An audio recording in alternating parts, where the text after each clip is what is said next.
আসসালামু আলাইকুম রহমতুল্লাহ। বিসমিল্লাহি ওয়াসসালাতু ওয়াসসালাম ইয়া রাসূলুল্লাহ, আলহামদুলিল্লাহ। আচ্ছা, আপনি একটু কল্পনা করুন তো, আপনি কতদিন বাঁচবেন? ২০ বছর, ৩০ বছর, ৫০ বছর? তো এর পরের জীবনটা কি? একটা দীর্ঘ সময় হতে পারে, সেটা ১,০০,০০০ বছর কিংবা তার চাইতে কম অথবা বেশি। আল্লাহ সুবহানাহু ওয়া তাআলা ভালো জানেন। তো এমন একটা ঘর যেখানে আপনার কোনো বিছানা নাই, যেখানে আপনার কোনো বাতি থাকবে না, কোনো দরজা থাকবে না, কোনো আলো থাকবে না, সেখানে আপনি সময় পাস করার জন্য কোনো মোবাইল ফোন পাবেন না। হাজার হাজার বছর আপনার পরিবার হয়তো বা বছরে একবার খবর নিবে আপনার, যেখানে আপনার সাথে থাকবে আপনার কৃত আমল।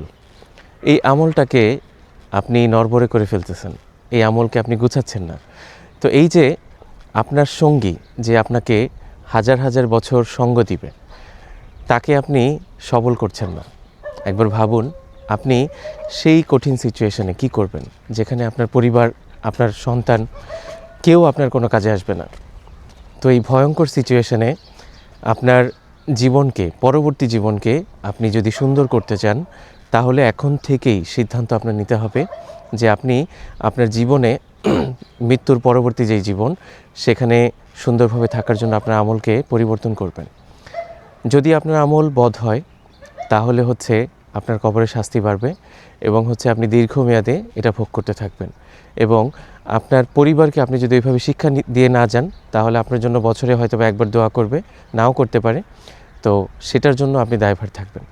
তো এখন থেকেই যদি সচেতন না হন, আপনার আশেপাশে যারা চলে গেছে তাদেরকে উপলব্ধি না করেন যে তাদের জীবন কিভাবে কেটে গেল, তাহলে হচ্ছে আমরা ক্ষতিগ্রস্ত হব। তাই আসুন জীবনকে পরিবর্তন করি। আসসালামু আলাইকুম।